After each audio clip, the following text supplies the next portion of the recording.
जो व्यक्ति एक चीज को दूसरी चीज के सदृश इस आशय से करता है कि वह उस सदृश्य से प्रवंचना करे या यह संभाव जानते हुए करता है कि तद्वारा प्रवंचना की जाएगी, वह कूटकरण करता है, यह कहा जाता है। A person is said to counterfeit who causes one thing to resemble another thing, intending by means of that resemblance to practice deception or knowing it to be likely that deception will thereby the practiced। मतलब वो क्या कहना चाहते हैं कि तद द्वारा प्रवंचना की जाएगी, वह कूटकरण करता है ताकि लोग उसको उस जैसा समझें जिसकी उसने प्रवंचना की है। ठीक है, मतलब वो उसके जैसा बना रहा है। और जैसे अपने 2-3 एग्जाम्पल भी दिए थे कि भाई पूमा का बैग है या फलाना बैग है या एप्पल का मोबाइल है या अन्य एपटेक संस्था है या कुछ भी है जो फ्रेंचाइज के माध्यम से प्राप्त की जाती है, ताकि लोग उस पर जाते जाते डाउट कर जाएं कि अरे ये तो सेम टू सेम है, और लोगों को उसमें क्या लगने लगे कि वो तो वही है, और फिर बाद में पता पड़ा कि वो तो कुछ और था।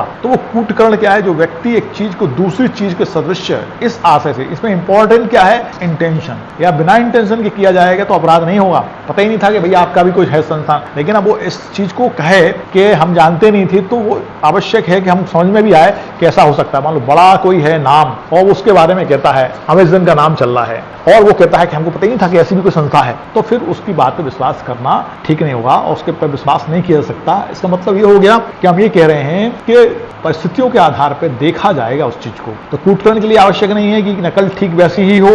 एक स्पष्टीकरण दिया उनने, it is not essential to counterfeiting that the imitation should be exact, same to same होना आवश्यक नहीं है।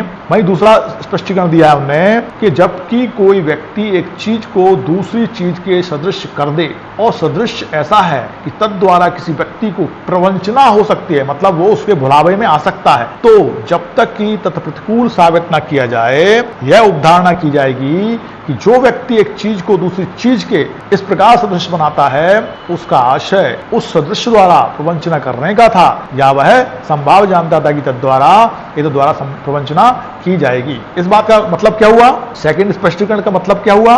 वो ये कहना चाह रहे हैं कि ऐसा होना चाहिए कूटकरण या ऐसा प्रवंचना होना चाहिए जिससे क्या हो कि सामने वाले को भुलावा हो जाए। और यदि ऐसा हो रहा है कि सामने वाले को भुलावा हो गया है उस चीज से, तो न्यायालय क्या उपधारणा करेगा? न्यायालय जो है प्रिजम्पशन करेगा कि वो व्यक्ति ने उस चीज की जो कूटकरण किया है इस हेतु से किया था, इस इंटेंशन से किया था कि सामने वाला व्यक्ति भुलावे में आ जाए। इसका मतलब क्या हुआ कि न्यायालय मान के चलेगा कि जानबूझ के उसका कूटकरण किया गया है। ये न्यायालय की उपधारणा है। न्यायालय क्या मान के चलेगा कि जानबूझ के उसका कूटकरण या काउंटरफीच किया गया है, जानबूझकर किया गया है, ये ऐसा न्यायालय मान के चलेगा। अब आप कहते हैं कि ऐसा हमने जानबूझ के नहीं किया, तो बर्डन ऑफ प्रूफ किस पे है? एक्यूज पे है कि एक्यूज सिद्ध करे कि वो उसने ऐसा जानबूझ के नहीं किया है। और न्यायालय क्या उपधारणा मान के चल रहा है कि आपने ऐसा किया है। जब ऐसा न्यायालय ने मान लिया है तो इसके विपरीत सिद्ध करने का भार किस पे है? उस एक्यूज पे है जिसके ऊपर ऐसा आरोप है। दस्तावेज की तो वो आता है सेक्शन 29, वो है डॉक्यूमेंट। दस्तावेज डॉक्यूमेंट है ना। The word document denotes any matter expressed और डिस्क्राइब्ड अपॉन एनी सब्सटेंस। देखो कितनी इंपॉर्टेंट बात है, कहां पे एक्सप्रेस हो रहा है वो?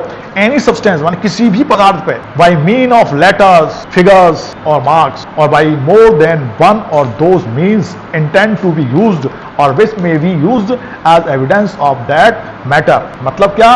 दस्तावेज जो है शब्द किसी भी विषय का द्योतक है जिसको किसी पदार्थ पर अक्षरों के माध्यम से, अंकों के माध्यम से, चिन्हों के माध्यम से, साधन के द्वारा या उनमें से एक से अधिक साधनों द्वारा अभिव्यक्त किया गया है, वर्णित किया गया है, और जो उस विषय के साक्ष्य के रूप में उपयोग किए जाने को आश्रित हो या उपयोग किया जा सके। जैसे हम कहें अपनी भरतरी की गुफाएं हैं या अन्य भी कई गुफाएं हैं जहाँ पे कलाकृतियां बनी हुई हैं, कुछ चिन्ह बने हुए हैं, ये सब दस्तावेज हैं आपका। और तो और जो माइलस्टोन लगे रहते हैं ना अपने को, ये दिल्ली इतनी दूर रह गया, इतनी दूर रह गया, और सब माइलस्टोन्स भी दस्तावेज में आएंगे। कोई चित्र भी दस्तावेज में आएगा, कोई उपहासांकन मतलब जिसको कहते हैं कैलिक्युलेचर, वो भी सब दस्तावेज में आएंगे। मतलब चाहे किसी भी पदार्थ के द्वारा, चाहे अक्षरों के रूप में, अंकों के रूप में, चिन्हों के द्वारा में रूप में वर्णित किया गया है और इनको साक्ष्य के रूप में पेश किया जा सकता है, वो क्या है? डॉक्यूमेंट है। वो क्या है, दस्तावेज है। स्पष्टीकरण देखो पहले, यह तत्वहीन है कि किस साधन द्वारा या किस पदार्थ पर अक्षर, अंक या चिन्ह बनाए गए हैं, या यह कि साक्ष्य किसी न्यायालय के लिए आश्रित है या नहीं, या उसमें उपयोग किया जा सकता है नहीं, ये कोई मायने नहीं रखता कि वो किस अक्षर पर बनाया गया है, किस पदार्थ पर बनाया गया है, अक्षरों के माध्यम से बनाया गया है, वो जहाँ पर लेटर लिखे हैं, कोई अंक लिखे हैं डिजिटल फॉर्म में, या चिन्ह बनाए गए हैं, या साक्ष्य के लिए न्यायालय में आएगा या नहीं आएगा, उससे कोई लेना देना नहीं है, लेकिन वो दस्तावेज है तो है। इसको एग्जाम्पल से अपन समझेंगे, जैसे किसी संविदा के निबंधनों की अभिव्यक्त करने वाला लेख। तो संविदा के निबंधनों मतलब उसके जो रूल्स ऑफ रेगुलेशन है उनको अभिव्यक्त करने वाला, मान लो कोई लेख है, कोई लेटर है कि भाई हमको रूल्स ऑफ रेगुलेशन का पालन करना है, इस संविदा को पालन करने के लिए संविदा हम ऐसे पालन करेंगे। जैसे कि भाई इस संविदा के ये पात्र होंगे, ये प्रस्तावक होगा, ये एक्सेप्टर होगा, ये प्रपोजर होगा, और ये एक्सेप्टेंस करने वाला होगा, ये कंडीशन रहेंगी, इस समय के दौरान में किया जाएगा, यदि इसने भंग किया तो इसको भंग करने वाले को उसकी क्षतिपूर्ति करनी पड़ेगी, वगैरह वगैरह। जो भी निबंधन है वो बना लिए, तो वो सब जो लेख है वो क्या है, उसका डॉक्यूमेंट हो गया, जो संविदा के साक्ष्य के रूप में उपयोग किया जा सकता है, दस्तावेज है।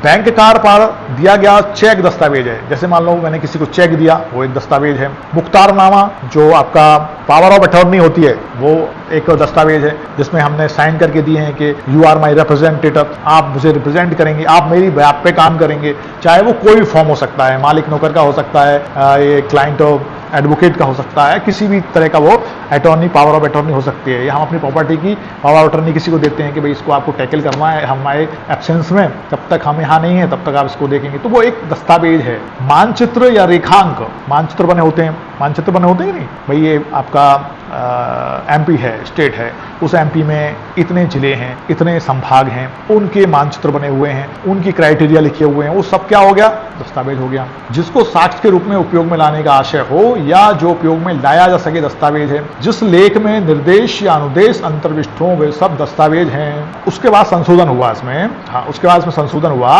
और सेक्शन 29A जोड़ा गया, इसको कहते हैं इलेक्ट्रॉनिक अभिलेख या इलेक्ट्रॉनिक रिकॉर्ड। क्यों? क्योंकि हमारा पूरा जो सोसाइटी है इलेक्ट्रॉनिक हो गई, कंप्यूटर आ गए, मोबाइल आ गए, लैपटॉप आ गए, और सब उनमें इलेक्ट्रॉनिक फॉर्म में चीजें रखी जाने लगी। पहले दस्तावेज रखे जाते थे, आपने देखा बड़े बड़े दस्तावेज होते थे, बड़ी बड़ी लाइब्रेरी होती लोगों की, बड़े बड़े पोथन्ने होते थे, लाल लाल कलर के उनके कवर होते थे, उनमें दीमक लग जाती थी। हालांकि ये ऐसा नहीं है कि डिजिटल फॉर्म में है तो एकदम सुरक्षित है। इलेक्ट्रॉनिक अभिलेख, डिजिटल इलेक्ट्रॉनिक रिकॉर्ड। इलेक्ट्रॉनिक अभिलेख शब्दों का वही अर्थ होगा जो उन्हें सूचना प्रौद्योगिकी अधिनियम 2000 इंफॉर्मेशन टेक्नोलॉजी एक्ट 2000 की धारा 2 की उपधारा 1 के खंड नाम है समुद्रित किया गया है। मतलब वो अपन को यहाँ पर नहीं देखना है, अपन इतना समझ लें कि इंफॉर्मेशन टेक्नोलॉजी एक्ट में जो बताया उनने कि इलेक्ट्रॉनिक रिकॉर्ड क्या है, वो इलेक्ट्रॉनिक रिकॉर्ड है, और उसको हम वही मानेंगे जो आईटी एक्ट में दिया है। बताए हम ये मान लें कि इलेक्ट्रॉनिक अभिलेख की परिभाषा कहाँ है, इंफॉर्मेशन टेक्नोलॉजी एक्ट में, और जो वहाँ पे परिभाषा है वो परिभाषा अपन यहाँ पे